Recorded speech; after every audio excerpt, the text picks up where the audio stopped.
자, 복습하는 기태 6강 부분입니다. 1권의 44쪽이고요. 이 부분에서 배운 게 이제 단어의 형성 같은 것들이죠. 그죠? 일단 단어가 형성되는 방식 이해하고요. 그 다음에 파생어, 합성어 가운데서도 통사적 합성어, 비통사적 합성어 이런 것들 구분할 수 있어야 돼요.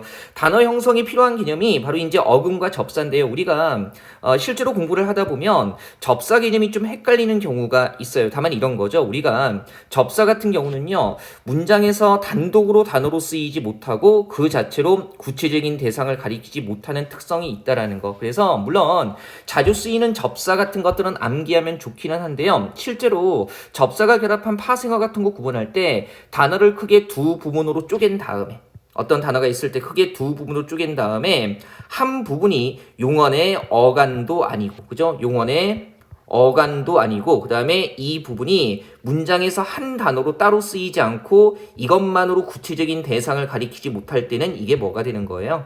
예, 접사가 된다라는 거 그렇게 가볍게 생각하시면 되겠습니다. 자, 단위로 복합어 같은 경우는 우리가 기본적으로 알고 있을 거고요. 공부했던 거니까 요거는 다시 반복하지 않겠습니다. 자, 다만 이제 우리가 파생어 부분 봤을 때요.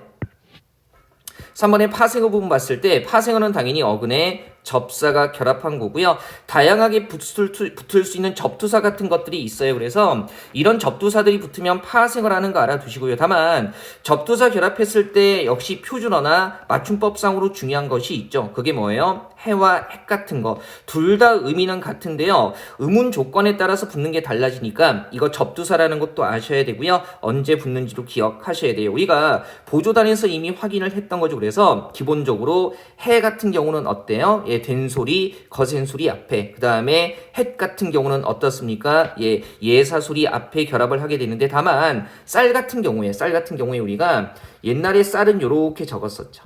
그죠? 예, 어두자음군으로 적었었고 현대 국어에서는 쌀 이렇게 적게 되지만 다른 단어와 결합할 때 옛날에 비읍이 있었던 것의 흔적이 나타나서 그죠? 이런 거죠. 여기에 결합하게 되면 된소리니까 뭐가 결합해요?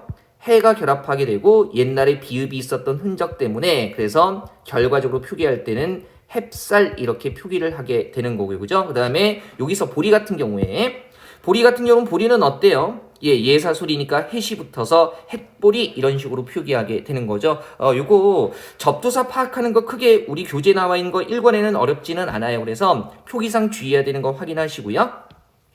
자, 그러면 45쪽 한번 보면 맨 위에 홀과 후치라는 접두사 나와 있는데요. 의미가 비슷한 측면이 있는데 여기서도 우리가 단어의 쓰임과 관련해가지고요. 오른쪽에 보조란 보시면 특히 이제 임신한 상태와 관련해서 쓸 때는 뭘 쓴다? 예, 홀몸이 아니라 후치 붙은 뭘 쓰게 된다? 혼몸만 쓴다라는 거 요거 잘 알아두셔야 돼요. 그 다음에 전미사 붙은 것들이 있죠. 전미사.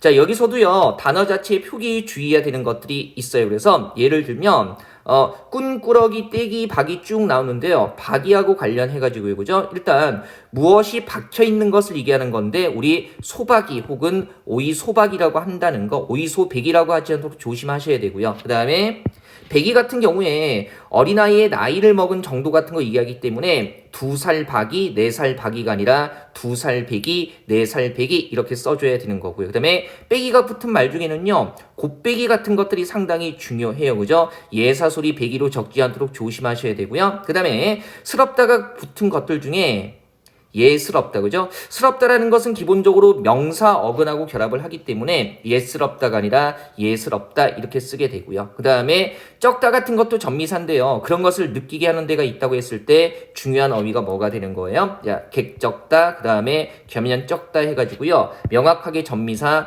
된소리도 표기해야 된다라는 거 요거 기억하시면 되겠습니다. 그죠? 자, 접사 파악하는 게 어렵지는 않기 때문에 접두사나 전미사 결합했을 때 표기 형태나 쓰임의 주의하는 것들 중심으로 이 부분은 정리하시면 돼요. 째 같은 거 붙은 것도 가볍게는 보셔야 되죠. 그죠? 그래서 전체를 의미할 때 째가 붙어서 송두리째, 통째 이런 식으로 쓴다라는 거 알아두시면 돼요. 그 다음에 합성어 부분, 둘 이상의 어근이 결합해서 만들어진 부분이고요.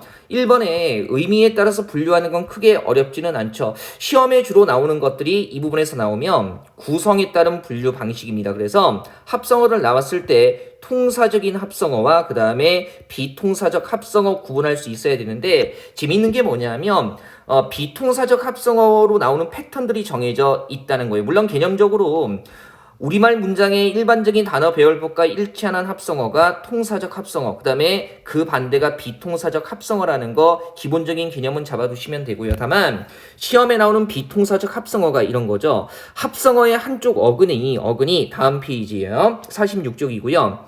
어감만 있고, 그죠? 용언 어감만 있고, 자, 어미가 없으면 뭐가 되는 겁니까? 비통사적 합성어가 된다라는 거, 요게 굉장히 중요해요. 이거를요, 그냥 외우는 게 아니라 우리 상식적으로 생각해 보세요. 우리 왜 용언이 단어로 쓰이려면, 문장에서 단어로 쓰이려면 항상 어간에 뭐가 결합되어 있어야 돼요? 예. 어미가 결합되어 있어야만 국어 문장에서 하나의 단어로 쓰일 수가 있는데, 주어진 합성어를 봤을 때 어감만 있고 뭐가 없으면 어미가 없으면 실제 문장에서 용언이 쓰이는 방식과 일치하지 않는 거죠. 그래서 우리가 비통사적 합성어 같은 거 파악할 때요. 한쪽에 어근이 어감만 있고 어미가 없을 때 당연히 뭡니까? 우리말 문장에서 용언이 쓰이는 방식과 일치하지 않기 때문에 이런 것들은 바로 뭐가 되는 거예요? 비통사적 합성어가 되는 겁니다. 그죠? 그래서 너무 어렵게 생각하지 마시고요. 한번 해볼게요. 우리가 이 부분은 교재 공부하면서 했던 거니까 제가 이런 거 한번 내볼게요. 늦잠 같은 것은요. 일단 여기부터 출발해 봅시다. 이거 파생어예요? 합성어예요? 예? 우리가 늦잠 그러면 뭡니까? 늦게까지 자는 잠이니까 앞에 나오는 늦 같은 경우가 늦다의 어간이죠. 그리고 용언의 어간은 실질 형태소로 단어 만들 때는 어근이 되니까 늦잠 같은 경우는 어근과 어근이 결합한 뭐가 되는 겁니까? 예, 맞아요. 합성어가 되는 거고요. 그죠? 그 다음에 요거 하나 더 나갈게요. 통사적 합성어예요? 비통사적 합성어예요? 뭡니까? 이거 비통사적 합성어예요. 방금 했잖아요. 그죠? 지금 보세요. 늦과 잠으로 끊어지는데 앞 어근 늦이 뭐만 있어요? 늦다에 어감만 있고 어미가 결합되어 있지 않으니까 용언이 문장에서 쓰이는 방식과 일치하지 않는 거죠. 따라서 늦잠 같은 경우는 비통사적 합성어예요. 사실은요. 요즘에 이제 어휘의 구성에서 문제가 나오면 합성어 범주에서 통사, 비통사 구별하는 게 굉장히 중요해요. 그래서 비통사적 합성어의 특징을 딱 기억해 두시고요. 그 다음에 비통사적 합성어가 아니면 통사적 합성어다. 이거 알아두시면 되겠습니다.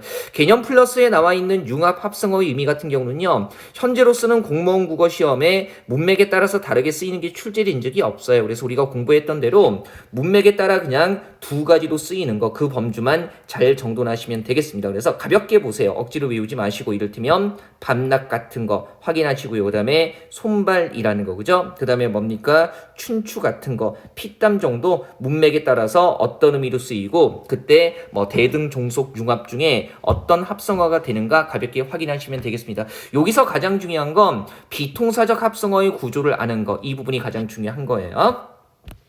자, 그 다음에 47쪽 한번 보면 어휘 이렇게 나오는데요. 이 부분은 사실은 거의 시험에 출제되지 않아요. 그래서 방언이 뭐고, 은어가 뭐고, 비속어가 뭐고, 그죠? 그 다음에 다음 페이지 유행어, 금기어, 완곡어, 그 다음에 관용어, 속담, 그리고 7번에 전문어가 뭔지 정도만 가볍게 확인하시면 되겠습니다.